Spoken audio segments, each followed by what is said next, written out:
चलो भाई क्लास को स्टार्ट करते हैं। कल फोल्डर बनाया था ना एक प्रोजेक्ट के नाम से।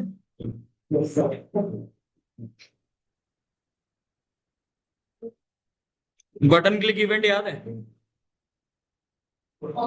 हाँ, बटन क्लिक ऑन क्लिक। हाँ, एक काम ये करते हैं।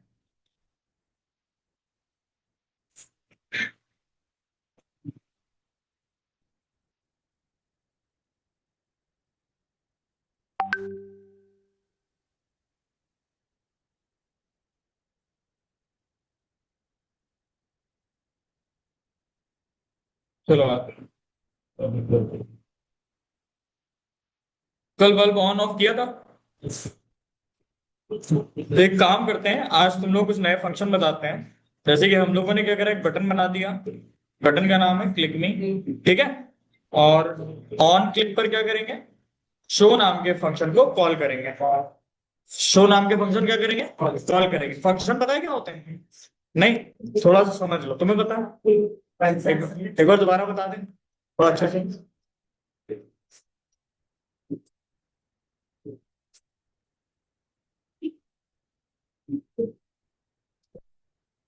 देखो फंक्शन क्या होते हैं, व्हाट इज फंक्शन। ठीक है, तो functions are use to write the logics of the application.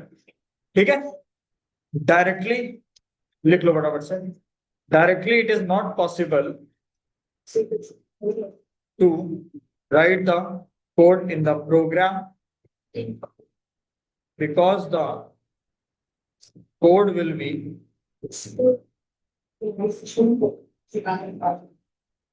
Sir अभी एग्जाम का जुलाई सेशन नहीं है तो वही तो चल रहा जुलाई से चल रहा है।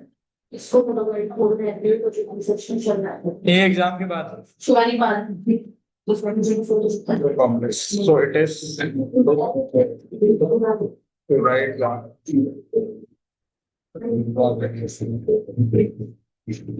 ठीक है। क्या लिख रहे हो? क्या चीज इन द प्रोग्राम। ठीक, तो functions are used to write the logic of the application. Functions का काम क्या है, लॉजिक अगर हमें अपने एप्लीकेशन के लिखने हैं तो हम कहाँ लिखते हैं, फंक्शंस के अंदर लिखते हैं। ठीक है। और दूसरी बात आप ये भी बोल सकते हैं, it is also known as reusable block of it is also known as reusable block of code. मतलब एक बार लिखो और बार बार यूज करो वाली पॉलिसी है फंक्शन के साथ। समझ रहे हैं ना बात? पहले लिख लो फिर मैं समझा रहा हूँ।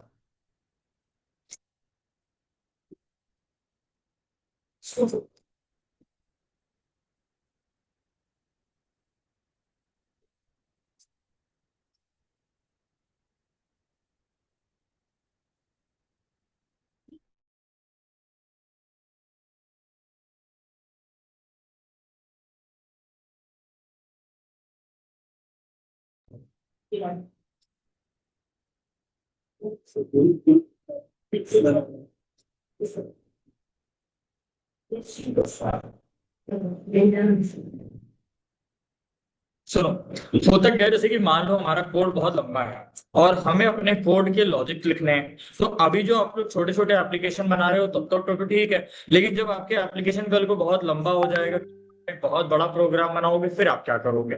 समझ रहे हैं? जैसे कि मान लो आपने कैलकुलेटर बनाया। अब कैलकुलेटर अगर आप बनाते हो तो कैलकुलेटर में क्या होता है, एडिशन होता है, सब्ट्रैक्शन होता है, फंक्शन अलग अलग होते हैं सारे। तो हर एक चीज के लिए हमको एक फंक्शन बनाना पड़ता है। लाइक फॉर एग्जाम्पल एक शॉपिंग एप्लीकेशन है। शॉपिंग एप्लीकेशन के अंदर ऐड टू कार्ट का ऑप्शन, बाय नाउ का ऑप्शन, शॉप नाउ का ऑप्शन, ट्रैक ऑर्डर का ऑप्शन, पेमेंट गेटवे का ऑप्शन, हर एक चीज के लिए फंक्शन बनाया जाता है।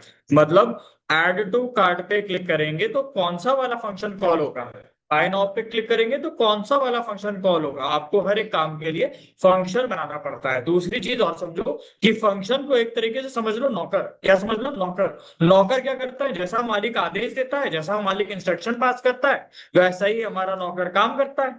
हाँ या ना? तो फंक्शन एक प्रकार से नौकर है। मतलब यहाँ पर मालिक कौन है, मालिक है यूजर, वो जो इंस्ट्रक्शन देगा वैसा फंक्शन काम करेगा। अब होता क्या है, दो तरह के फंक्शंस होते हैं, टू टाइप्स ऑफ फंक्शंस। पहला प्री डिफाइंड और दूसरा यूजर डिफाइंड। पढ़ा है? नहीं पढ़ा है? दो तरह के फंक्शन होते हैं, पहला प्री डिफाइन और दूसरा user define. Pre define function कौन से होते हैं? Those functions which are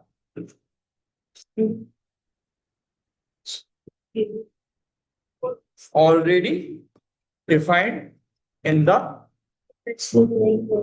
programs library। ठीक है? User defined those functions which are created by the user for their personal use।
क्या?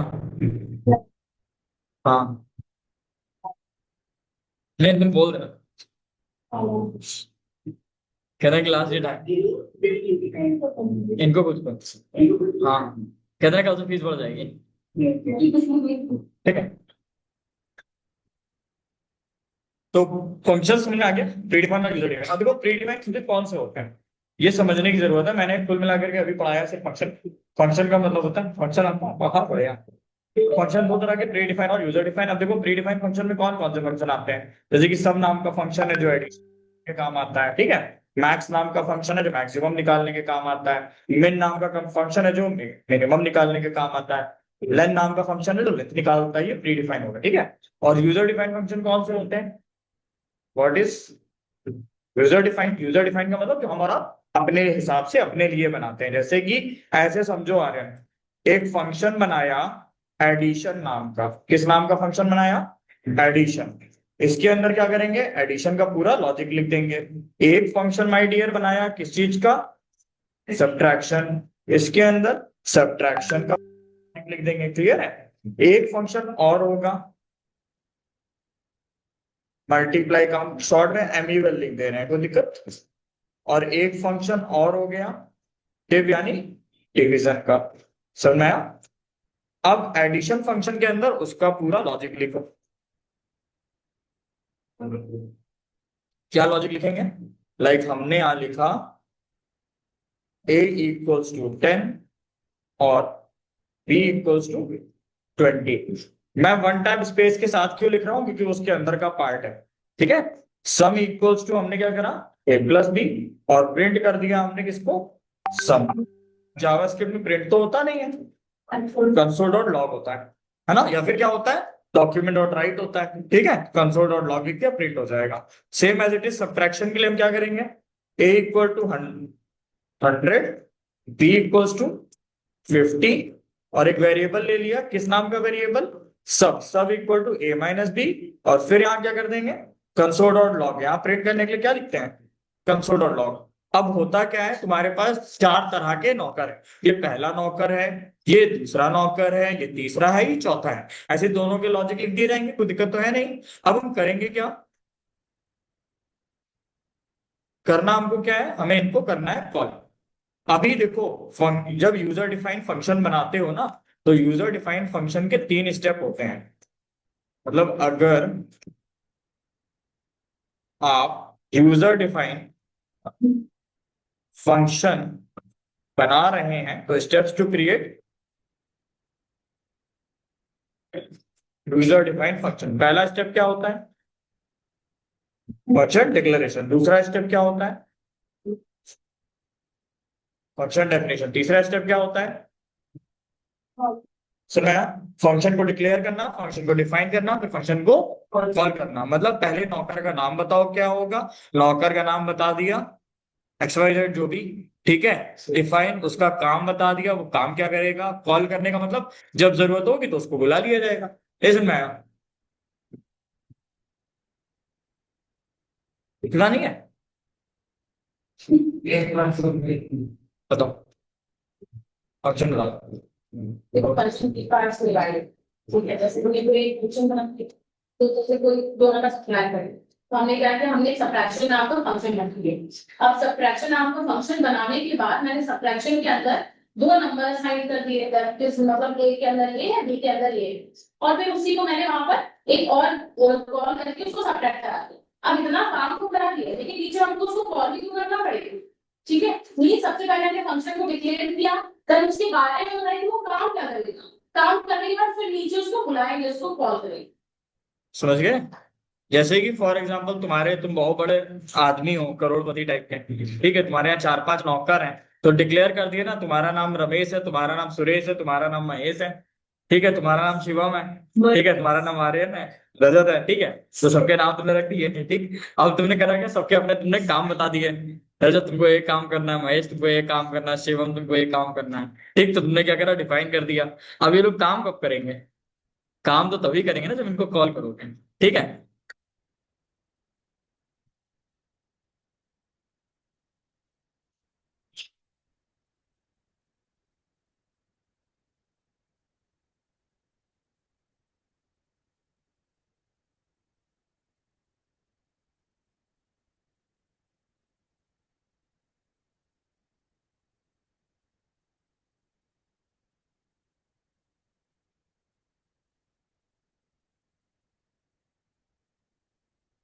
हम्म, हो गया? लिख लिया? अब सुनो, तो मेरी बात समझो अब। इस जैसे कि होता क्या है, प्रोसेस समझ लो। Syntax, sorry, syntax of user defined function. Syntax of user defined function के कैसे बनाते हैं?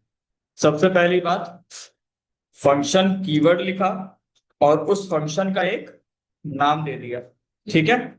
फिर स्क्रीन पे देखो, लॉजिक लिखा, जो भी लॉजिक लिखना था सब लॉजिक लिखते चले गए। This logic may be of n lines, ठीक है।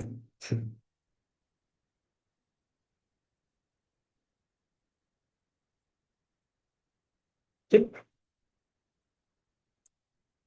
ये होता है सिंटैक्स, ठीक है। अब ध्यान से समझना, ये जो पार्ट है ना, ये वाला, इसको बोलते हैं डिक्लेरेशन। क्या बोलते हैं इसको? ये वाली जो लाइन है, ये क्या है? डिक्लेरेशन है, ठीक है। ये जो इतना पार्ट आपने लिखा है, ये क्या है? ये आपकी डेफिनेशन है, ठीक है। और ये जो आपका पार्ट है, ये आपका क्या है? वॉल्यूम। समझ गए? हाँ, इसे लिख के देखो एक बार, मैं बता रहा। फटाफट सिंटेक्स नोट करो।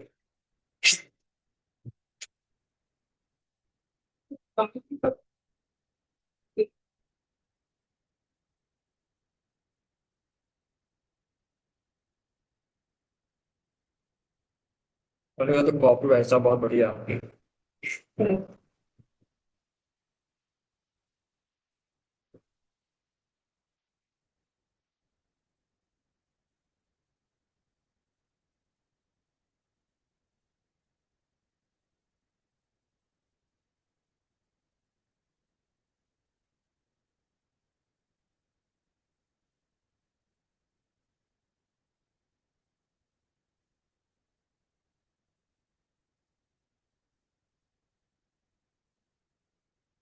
हाँ,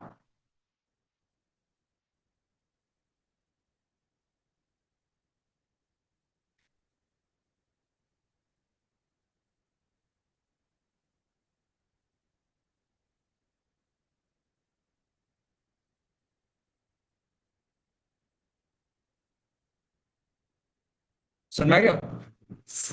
तो ऐसे समझो, कुल मिला के क्या समझना है, फंक्शन एक ब्लॉक ऑफ कोड होता है जो कि स्पेसिफिक टास्क को परफॉर्म करता है। ये समझ में आया? क्या समझ में आया? फंक्शन क्या होता है, एक ब्लॉक ऑफ कोड होता है जो कि स्पेसिफिक टास्क को परफॉर्म करता है। ठीक है। दूसरी बात, जैसे कि मोबाइल ऐप में नहीं होता है, कैमरा ऐप में जाओ तो फोटो लेने का फंक्शन होता है, कैलकुलेटर ऐप में जाओ तो कैलकुलेशन का फंक्शन होता है, अलार्म ऐप में जाओ तो अलर्ट का फंक्शन होता है। ठीक है ना? तो वैसे ही जावास्क्रिप्ट में भी फंक्शन एक काम को बार बार यूज करने के लिए बनाया जाता है। ठीक है। एडवांटेज लिख लो। पहला क्या है, code reusability, advantage of function, code reusability. अगला है इजी मेंटेनेंस। ठीक है। अगला है टाइम सेविंग, और अगला है ऑर्गेनाइज्ड कोड। चार एडवांटेज।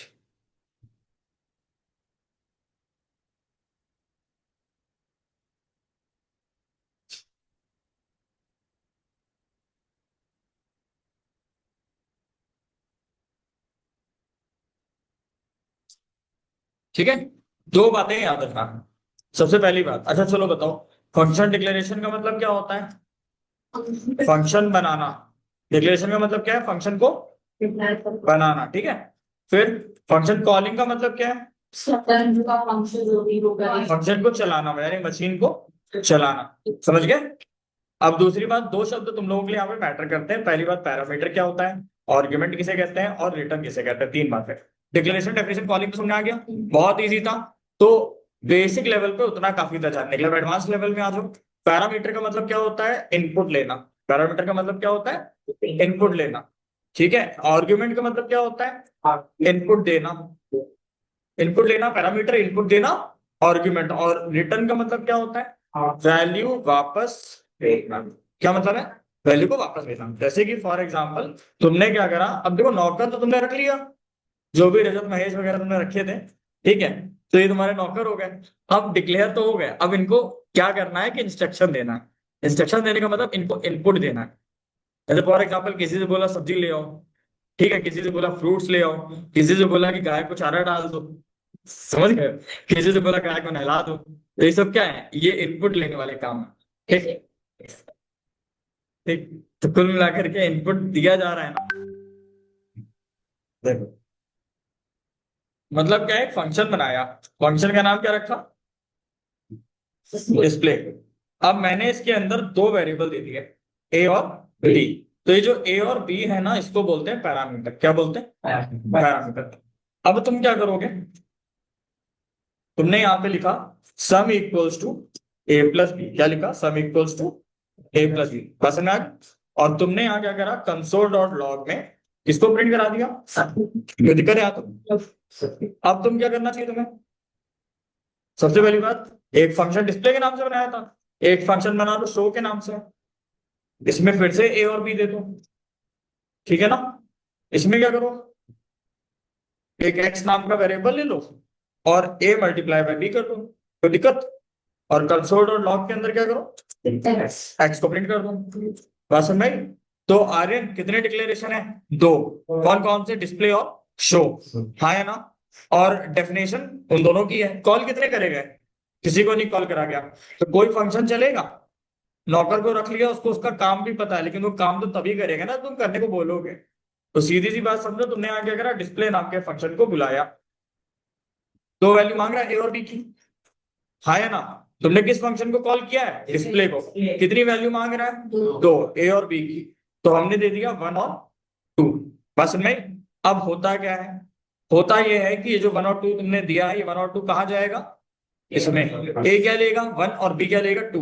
कितना हो गया इसमें? थ्री। और सम को प्रिंट करा, मतलब क्या प्रिंट हो गया? थ्री।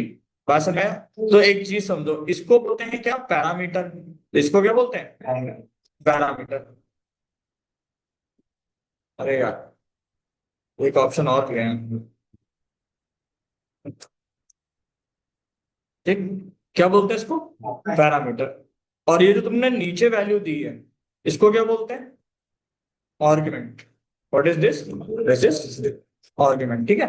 एक चीज और याद रखना, पैरामीटर को हम लोग फॉर्मल कॉपी भी बोलते हैं। क्या बोलते हैं? Formal copy. Parameter is known as formal copy. और अगर आर्ग्यूमेंट की बात करें तो आर्ग्यूमेंट इज नोन एज, क्यों यार, एक्चुअल तो वही है ना जो नीचे दिया है। ऊपर तो केवल फॉर्मली हमने बोल दिया हमें तुमसे दो दो वैल्यू चाहिए, बात खत्म। हमने कहा तुमसे दो सामान चाहिए, अब दो सामान में कुछ भी हो सकता है। तुमसे हम सोना चांदी भी मांग सकते हो, तुमसे पेंसिल रबड़ भी मांग सकते हैं। समझ रहे हो ना, भाई हम सोना चांदी भी मांगेंगे। ठीक है, तो कुल मिलाकर के दोबारा पैरामीटर समझा दीजिए। क्या चीज, सर दोबारा बता दीजिए। एक्चुअल कॉपी और दोबारा फॉर्मल बताते हैं। कॉपी। हाँ, एक्चुअल कॉपी ये होती है कि जो वैल्यू आप पास कर रहे हैं कॉलिंग के टाइम पे, वो एक्चुअल कॉपी होती है।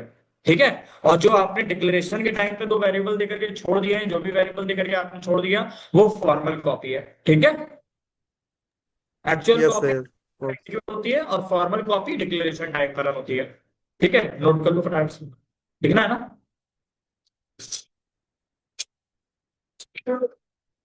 Syntax, actual copy formal copy से लिखो।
हो गया,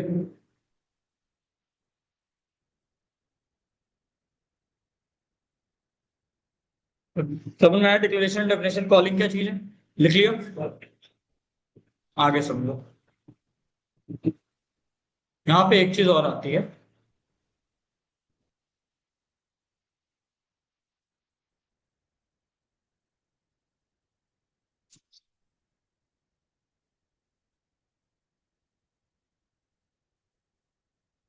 ये हटा देना, समझ में तो आ ही गया। एक हेडिंग है, लिखा है,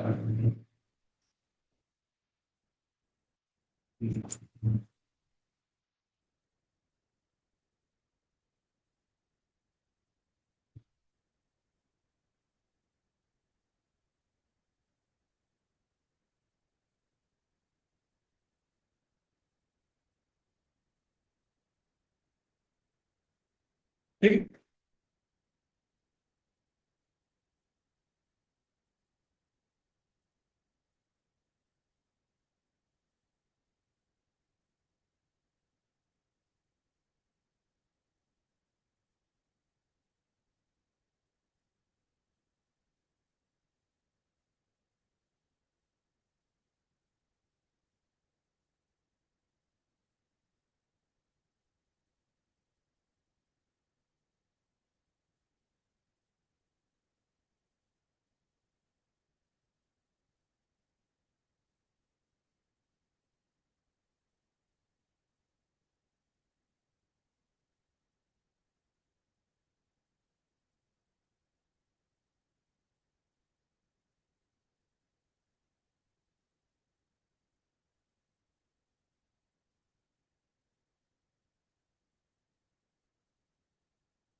शायद ठीक है। सुनो सबसे पहले ये समझो कि रिटर्न होता क्या है।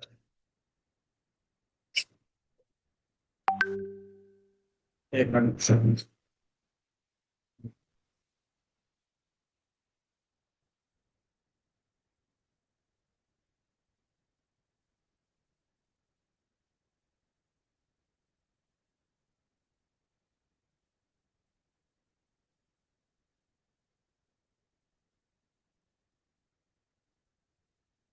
सुनो तो पहले समझ लो व्हाट इज रिटर्न। तो रिटर्न क्या होता है, देखो रिटर्न को अगर मैं कम शब्दों में समझाऊं तो ऐसे समझो, रिटर्न फंक्शन का काम ये है कि अंदर से वैल्यू को बाहर भेजना। ठीक है। क्या मैंने बोला, रिटर्न फंक्शन का काम ये है कि फंक्शन के अंदर से वैल्यू को बाहर भेजो। कहने का मतलब क्या है, ऐसे सबको, जैसे कि एज ए मतलब कम शब्दों में अगर कोई पूछे तो रिटर्न जो है वो फंक्शन का रिजल्ट वापस भेजता है। समझ गए ना, मतलब कुल मिलाकर के तुम किसी नौकर को तुमने सब्जी लेने के लिए भेज दिया। अब नौकर क्या करा, उसने सब्जी लाई और तुमको दे दिया। कभी कभी कुछ कहावत कही नहीं जाती, जितना बोला जाए उतना करा करो। अब कुछ नौकर थे बहुत स्मार्ट, उन्होंने बोला सब्जी लाया तो लाओ काट के बना भी देते हैं। अब उनको जो है क्या करना, तो दान करनी, तो वो जो है बना दी उन्होंने पूरी। तो रिटर्न का काम ये होता है, जैसे अभी तक जो फंक्शन बना रहे हो वो क्या कर रहे हैं कि ओवरऑल रिजल्ट दे दे रहे हैं, कि प्रिंट करके दे देते हैं, बात खत्म। लेकिन ये जो रिटर्न होता है इसका मतलब क्या है, जितना बोला उतना ही करेंगे। ठीक है, एक बात और सुनिए।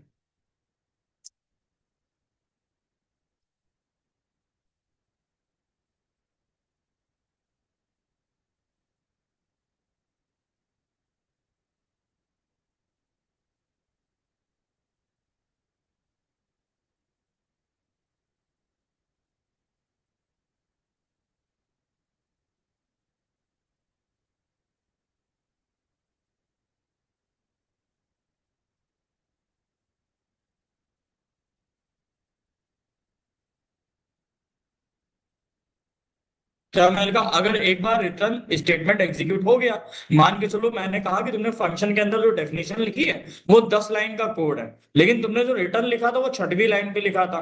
तो छठवीं लाइन पे अगर रिटर्न एग्जीक्यूट हो गया तो नीचे की जो 4 लाइनें लिखी हैं वो क्या हो जाएंगी, इग्नोर हो जाएंगी। इसलिए रिटर्न हमेशा कहाँ लिखना चाहिए, रिटर्न में सुविधा last statement of the function. ठीक है, ये लिखो पहले।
पूरी जावास्क्रिप्ट में या दूसरी प्रोग्रामिंग लैंग्वेज में सबसे इंपॉर्टेंट कॉन्सेप्ट यही है, सबसे इंपॉर्टेंट।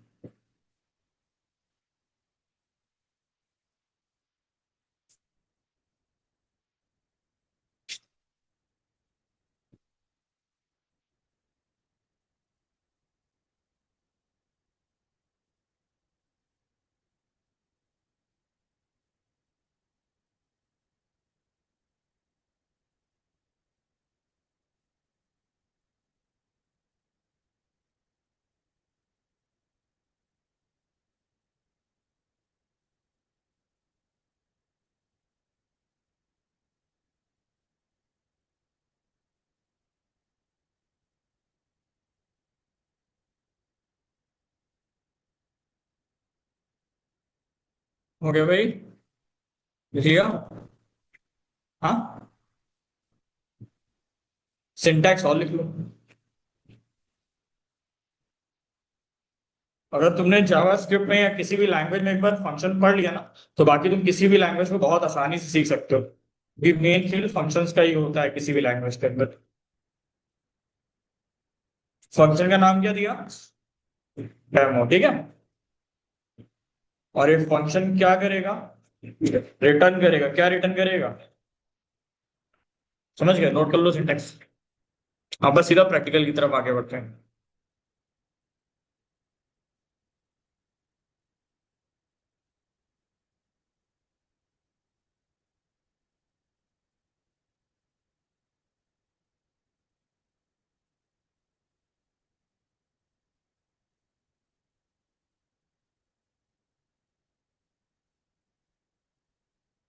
चलो ऑर्डर गाइस, फटाक से शुरू करते हैं। अच्छा, अभी ये बातें समझनी है, no parameter no return, parameter no return से क्या होता है, ठीक है? ऐसे समझो। पहला प्रोग्राम विदाउट रिटर्न, देखो नो पैरामीटर नो रिटर्न, क्या है पहला program? No parameter no return, यानी ना तो हम फंक्शन को कुछ पैरामीटर देंगे और ना ही हमें कुछ रिटर्न देगा। चलो समाज में ऐसे चार नौकरों के बारे में समझते हैं पहले, जो इन चार परिस्थितियों को सेटिस्फाई करें। पहला ऐसा नौकर है जो ना तो हमसे कुछ लेगा, यानी ना पैरामीटर लेगा ना रिटर्न देगा। समझना, नो पैरामीटर का मतलब, पैरामीटर का मतलब लेना और रिटर्न का मतलब देना। तो ऐसा समाज के अंदर कौन सा नौकर है जो ना हमसे कुछ लेता है और ना हमको कुछ देता है? पैसों, हाँ, सरकारी नौकर। शॉर्ट सीधी बात है ना। सरकारी नौकर कौन से होते हैं? ना हमसे कुछ लेते हैं ना हमें कुछ देते हैं। झाड़ू लगाने आते आते हैं नगर निगम वाले, ना हमसे कुछ लेके जाते हैं ना ही हमें कुछ दे के जाते हैं। तो ये क्या हो गया? नो पैरामीटर, मतलब ना हमने उनको कुछ दिया। नो रिटर्न मतलब ना उन्होंने हमको कुछ दिया। अगला क्या है? पैरामीटर, मतलब हम तो उनको कुछ देंगे लेकिन बदले में वो हमको कुछ नहीं देंगे। ऐसे कौन से नौकर होते हैं? पैसे का जिक्र नहीं करेंगे। ऐसे नौकर जिनको हम तो देंगे लेकिन वो बदले में हमें कुछ नहीं देंगे। वो कचरा उठाने वाला आता है, हम ही लोग तो उसको कचरा दे देते हैं। वो थोड़ी कहता है भैया यहाँ का ले लीजिए, अपने घर का दे दीजिए, ठीक है, ये बगल वालों का आप दीजिए, ठीक है ना। पैरामीटर मतलब हम तो उन्हें देंगे लेकिन रिटर्न हमें कुछ नहीं मिलेगा। ठीक, आर्यन ऐसा कर भी लेता होगा। ठीक, नो पैरामीटर बट रिटर्न मतलब हम तो उन्हें कुछ नहीं देंगे लेकिन बदले में वो हमको देंगे। क्या? सब्जी वाला, दूध वाला, हम तो उन्हें कुछ नहीं दे रहे, मैंने इक्वल कंसिडर नहीं करना, ठीक है। सब्जी वाले को हम कुछ नहीं दे रहे हैं कि भाई लो कद्दू के बदले लौकी ले लो, वाटर सिस्टम तो चल नहीं रहा है ना। तो कुल मिला के नो पैरामीटर मतलब हमें तो देना नहीं है लेकिन हम उनसे ले जरूर लेंगे। पैरामीटर विथ रिटर्न मतलब हम उनको देंगे भी और उनसे हम लेंगे भी। ऐसे कौन से नौकर है? तो भी गंदे कपड़े दो, साफ कपड़े लो, ठीक है, बस है ना। हाँ मैं उसका देख रहा तो ये सब दिमाग के ऊपर है, इसको पढ़ाने में टाइम लगता है। नो पैरामीटर नो रिटर्न मतलब क्या है? देखो फंक्शन ऐड नाम का बनाया, नो पैरामीटर का मतलब ना ही हमसे कुछ पैरामीटर लेगा। समझ लो पहले, अभी लिखने का हम टाइम देंगे। नो पैरामीटर नो रिटर्न मतलब कोई पैरामीटर नहीं देना। कोई पैरामीटर दिया है क्या? नहीं दिया ना, खाली है पूरा। फिर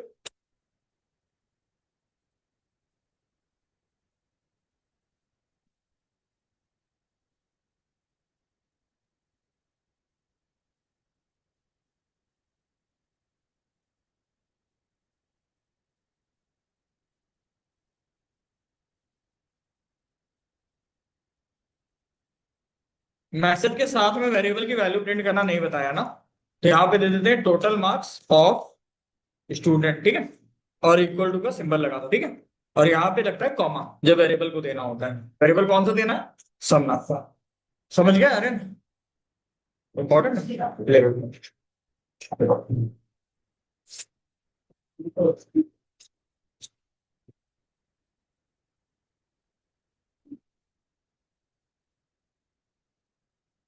जाना है क्या?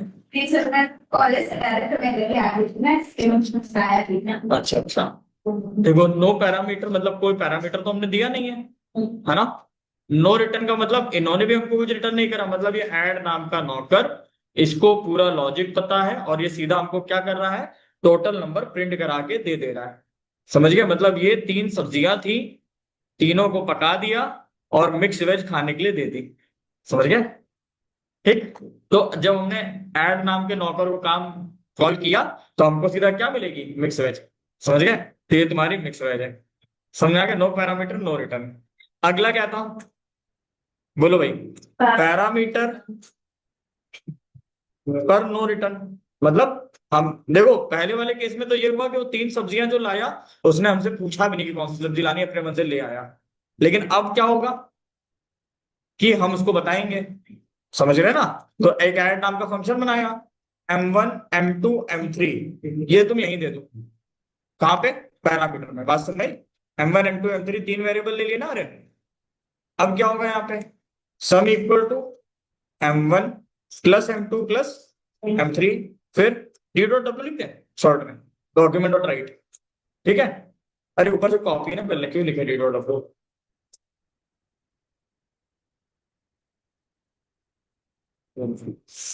सुना गया?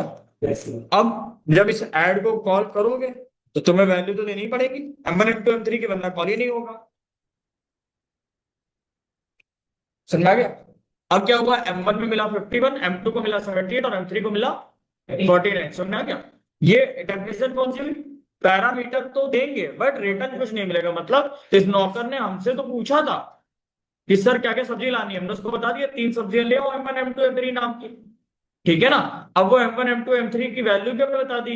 एक सब्जी आएगी 51 नाम की, एक सब्जी 78 नाम की और एक सब्जी 49 नाम की। मतलब वेरिएबल को वैल्यू भी हमने दे दी। वो 3 चीजें लाने के लिए हमने उसको बोला था, 3 चीजें कौन कौन सी लानी है ये भी हमने बता दिया। लेकिन उस गधे ने क्या करा, फिर से वही कहानी बना के हमको पका के दे दिया। समझ गए ना? लेकिन अब एक वैसी सिचुएशन समझेंगे कि वो पका के देगा नहीं, मतलब पैरामीटर भी हम उसको देंगे और रिटर्न भी वो नहीं। Parameter no parameter, no parameter with return मतलब क्या है, हम उसको कुछ भी नहीं बताएंगे लेकिन वो जो कुछ भी लेकर के आएगा वो हमको देगा। बात समझ आ रही है क्या? कि मतलब वो हमसे तो नहीं पूछेगा सब्जियां लानी कौन सी है, लेकिन जो भी लाएगा वो लाके पकाएगा नहीं, हमको देगा। समझ रहे हैं ना बात को? यानी कि हमसे नहीं पूछ रहा है ना, ये लो, हमसे नहीं पूछा उसने। ठीक। तेरी पैरामीटर हमने नहीं दिया।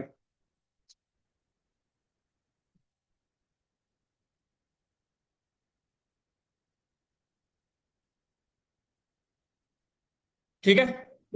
अब ये क्या करेगा, ये करेगा रिटर्न। सर ये क्या करेगा, सबको रिटर्न करेगा। बस नहीं, ये कौन सा नौकर है, नो पैरामीटर। देखो यहाँ पे कोई पैरामीटर आ रहे हैं नहीं दिया गया, लेकिन ये नौकर क्या कर रहा है, रिटर्न कर रहा है। क्या कर रहा है, रिटर्न कर रहा है। रिटर्न करने का मतलब दे देगा वापस कि भाई ये लो, आपने बोला था 3 सब्जियां लेके आओ, मैं ये 3 सब्जियां लेकर के आ गया। ठीक है? अब डिफरेंस क्यों नहीं है, डिफरेंस ये है कि यहाँ पर तो वो बना के दे रहा है ना, पका के दे रहा है। और अगले वाले सिचुएशन में क्या हो रहा है, सब्जी पका के नहीं दे रहा, उसने सब्जियां लाया और तुमको ला के दे दिया। समझ गए बात को? नहीं समझ में आया? कौन बता पाएगा? देखो ऐसे समझो, कोई एक नौकर था, वो बाजार गया, लौकी चुकंदर करेला 3 सब्जियां लाया, उसने तीनों का मिक्स वेज बनाया और बना के तुमको खाने को दे दिया सीधा सीधा। वहीं दूसरा नौकर था, वो लौकी चुकंदर गाजर लेकर के आया, उसने तुमको दे दिया कि ये लीजिए, इसका जो करना हो आप कर लीजिएगा। बात समझ आ गया? फेंको, दान में दे दो, जूस निकाल के पी जाओ, उससे मतलब नहीं है। उसने क्या करा, लाके तुमको दे दिया। तो पहले वाले केस में क्या हुआ, वो नौकर था जो कि पूरा उसका जो भी कुछ करना था वो करके हमको रिजल्ट दे रहा था सीधा। ये वाला जो नौकर है रिजल्ट नहीं दे रहा है, ये क्या कर रहा है, केवल लाके तुमको उसने थमा दिया। वो तो समझ में आया कि नहीं आया? ठीक। नो पैरामीटर, कौन सी सब्जियां लानी, मतलब ये नहीं पूछा इसने, सीधा ले आया, कुछ भी ले आया, लेकिन उसने क्या करा, लाके हमको दिया। अब एक रूल समझो, टेक्निकल बात करो। टेक्निकल बात का मतलब ये है कि जब भी कोई फंक्शन किसी वैल्यू को रिटर्न करता है तो उस वैल्यू का क्या होता है। अगर तुम इस पूरे फंक्शन को एग्जीक्यूट कराओगे तो आंसर आएगा कुछ भी नहीं, खाली आएगी स्क्रीन। तो जब भी कोई फंक्शन किसी भी वैल्यू को रिटर्न करता है तो होता एक्चुअल में ये है कि आपको उस वैल्यू को किसी एक वेरिएबल में पहले होल्ड करना है और उस वेरिएबल को प्रिंट कराना है। कहने का मतलब क्या, समझो। मतलब भाई साहब ये है कि अरे इसने क्या करा, सम नाम की वैल्यू रिटर्न कर दी। देखो हुआ क्या, तुमने ऐड फंक्शन को कॉल किया ना, तुमने ऐड फंक्शन को कॉल किया तो कौन सी वाली लाइन एग्जीक्यूट होगी, ये वाली डिक्लेरेशन वाली। कॉलिंग का सबसे पहले कॉलिंग वाली लाइन चलती है। कॉलिंग वाली लाइन किसको इन्वोक करती है? डिक्लेरेशन वाली लाइन को। डिक्लेरेशन वाली लाइन किसको इन्वोक करती है? डेफिनेशन वाली लाइन। क्लियर है? तो हमने कॉल किया था तो ये इन्वोक हुआ। अब इसने क्या करा? डेफिनेशन वाले पार्ट ने क्या करा? सम की वैल्यू रिटर्न कर दी। हाँ या ना? तो सम की वैल्यू रिटर्न कर दी गई ना। डेफिनेशन पार्ट ने रिटर्न किया ना। तो डेफिनेशन पार्ट किसको रिटर्न करता है? डिक्लेरेशन पार्ट को, क्योंकि डेफिनेशन पार्ट को बुलाया किसने था? तो यानी ये वैल्यू किसको मिली? यानी सम की वैल्यू कितनी रही होगी माय डियर? 88, 76, 54 जोड़ो। अरे मान लो 100 आया। मान लो एक बार में 100 आया, नहीं आया 100, मान लो ठीक है 100 आया। तो ऐड ना, इस डिक्लेरेशन वाले पार्ट के पास आंसर स्टोर है ना। कितना आंसर स्टोर है? 100। और ये डिक्लेरेशन वाले पार्ट को किसने बुलाया था? कॉलिंग वाले पार्ट ने। यानी 100 किसको मिल गया? चेंज समझ में आई? पहले कॉलिंग वाला पार्ट चलता है। कॉलिंग वाला पार्ट किसको चलाता है? डिक्लेरेशन को। डिक्लेरेशन किसको चलाता है? डेफिनेशन को। अब दूसरे तरीके से सोचो, डेफिनेशन जब कुछ रिटर्न करेगा तो किसको करेगा? डिक्लेरेशन को। डिक्लेरेशन उठा के किसको दे देगा? कॉलिंग को। तुम्हें करना कुछ नहीं है, यानी 100 ऐड के पास रखा तो है, इसको तुम एक एक्स नाम के वेरिएबल में स्टोर कराओ पहले, ठीक है, और फिर किसको प्रिंट करोगे माय डियर? एक्स को। समझ में आया कि यहाँ तो नो पैरामीटर रिटर्न करना है, मतलब नौकर ने लाके दे दिया। अब ला करके दे दिया, तुम जानो बनाना है, फेंकना है, दान में देना है, क्या करना है तुम्हारी मर्जी। सीधी बात समझ आई? मतलब हमें एक्स के अंदर उस ऐड को डालना पड़ेगा? नहीं, ये टेम्परेरी वेरिएबल है। अच्छा ठीक है। कॉलिंग के टाइम पे लेना पड़ेगा। कॉलिंग टाइम लेना पड़ेगा, खाली ऐड और नहीं, दूसरा रास्ता ये भी था कि अगर ना लेते एक्स तो ये जो ऐड को कॉल किया था इसको सीधा डॉक्यूमेंट और राइट के अंदर कॉल कराते, तो भी आंसर वही आता। लेकिन इससे फायदा ये है कि एक्स में रख लिया तो एक्स के साथ कुछ भी कर सकते हो, मल्टीप्लाई बाय 2, मल्टीप्लाई बाय 3, लेकिन यहाँ कुछ नहीं कर सकते।